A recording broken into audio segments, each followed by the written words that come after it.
And kind of. Yeah, thank you. Yes, so I can see that argument, and there is a case for that. And it comes down to looking at this: what we do not deny the difference between cause, and which is cause, by which alone we represent one person is distinguished from another. But then we look at the next bit. But our belief is that one is the cause and another is of the cause. So immediately we're seeing, he doesn't say two others are of the cause, or another and another is, or the others are of the cause. He says one is the cause and another is the cause. So we could actually just take it that he's actually speaking about a type of dualism here. Really, you've got the one and the other. So the first bit, which we alone, is, so that's just referring to the Father is distinguished from the other, the Son Spirit thing, which he's almost speaking about in a singular sense at the moment. So because he states that there, we cannot simply start saying that the first line therefore necessarily has to apply beyond as cause to effect or cause to cause from the Father to the Son, without as the Son having some sort of relation of that to the Spirit. So that's a first point I'd like to just note in there, and that he just goes for singular. And the second one is what do we mean by cause? Does it necessarily mean a cause-effect relationship, or can we speak about the manner in which one is caused from the cause? So it still relates to cause, but it's about the manner in which one is caused. Now, it is important to, and Erick rightly points this out, that the Greek is not first cause. The Greek is just simply the first. Now, the reason I mentioned that is so make clear we don't speak of first and second causes. The first cause is implying a second cause here. It just means the first. Now, you could read it as first cause, and you could imply it as sort of first and second in a sense, but the Greek is not saying first cause, it just simply says first. And it's an English add-in influenced by sort of the theological ideas that thinks that the word cause is necessary in there, but it is not actually part of the Greek. Now, then it goes down a bit lower. It says, so that the tribute of the only begotten abides without doubt in the Son. The only begotten. Oh, so what it's saying here is that, this is what I was talking about, the direct from the Father, that this somehow, being only begotten, has to be such that we talk about the one cause, and the direct effect is the only begotten, the generation of the Son. So in other words, St Gregory is actually sort of almost forming a dyad here, that in the Trinity, we shouldn't be just thinking about a triad, but we also should have a dyad. We've actually got one as cause, the Father, and then you get the Son, in a sense, as of a direct cause, of a primary effect of that cause. And then in the Son, we go, it's not actually, that's not just the Son. But the Son, in a sense, encompasses completely the sense of generation from the Father. So when the Father knows himself and generates his image, the Son is the completeness of that. There can be no other generation from that. So how do we explain the Spirit? Well, the Spirit is therefore can only be considered as, in a sense, as proceeding through the Son. So in other words, in the relationship to the Son. So he's not breaking the dyad. And this is what I was talking about earlier about the spaces. He's contained within the space of the Father and the Son. And the only way this can happen is that his procession from the Father is, and that bit Erick's highlighting, I'll come back to that in a second, it has to be such that he's not becoming like a separate space from the Son. He must be contained within the Son, in a sense, coming from the Father.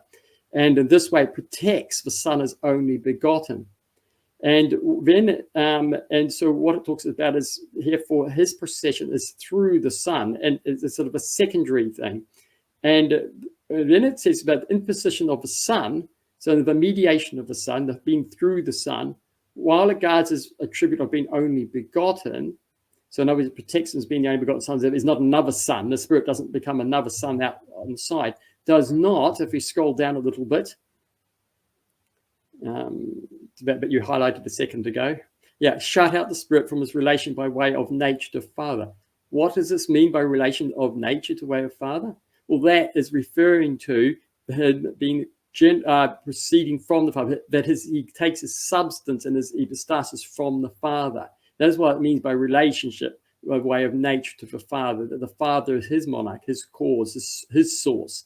And so the interposition, the mediation doesn't make the Son a secondary cause, or it is actually saying that the Spirit his relationship to the Father is as cause. And the mediation doesn't stop that.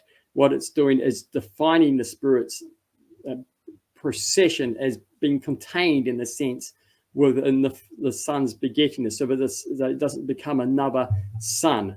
And so became in the Son and proceeding through, as by proceeding through the Son, stops it becoming another Son. And it's a way of containing it within the two. So I would read this as not saying that there's a secondary cause here. It's about the different manners of existence to protect the Son as being only begotten. And that must be done through a direct sense to the cause and in the complete sense. And the other one has to be through the Son. And that's what I was saying before, the Spirit, it proceeds from the Father and rests in the Son. It has to be through the Son, and not into a space of itself apart from the relationship. So in other words, the Spirit is actually keeping the relationship of Father and Son. His whole procession is to affirm and establish the relationship of the Father and the Son. That's why he establishes the Son. That's why wherever he goes, he establishes the Son as Son. That's why the Father is absolute Father in the Trinity, because of the primary relationship as Father and Son. The Spirit is internal to that, reinforcing that and preserving that and establishing that relationship. But it's not another relationship beyond that. And so, but of course, he has to be his own complete hypostasis of himself, because there's no sense of reaching out and relating other than the hypostasis. So that's how I understand St Gregory of Nyssa speaking. So that fits the model Giles put saying, and then it still relates to cause, etc. But it actually goes back to actually, what he's actually talking about is a type of dyad here, Father and Son, as being the primary thing which we consider. And that the Spirit is secondary to that, and that's expressed by through the Son as mediating the procession. So we don't end up with another Son, which is one of the criticisms of St Photius to the idea of the filioque clause meaning some sort of grandson or something. It doesn't actually get past this problem of actually causing another Son, because it's sort of beyond the Father. It's sort of coming from both. The other point I wanted to make here is that the Father, there is one cause. So there's not Father doesn't have a cause of generation and a cause of producing or spiration as two separate things. There's a cause of, and then they can give the spiration cause to the Son to also spirate.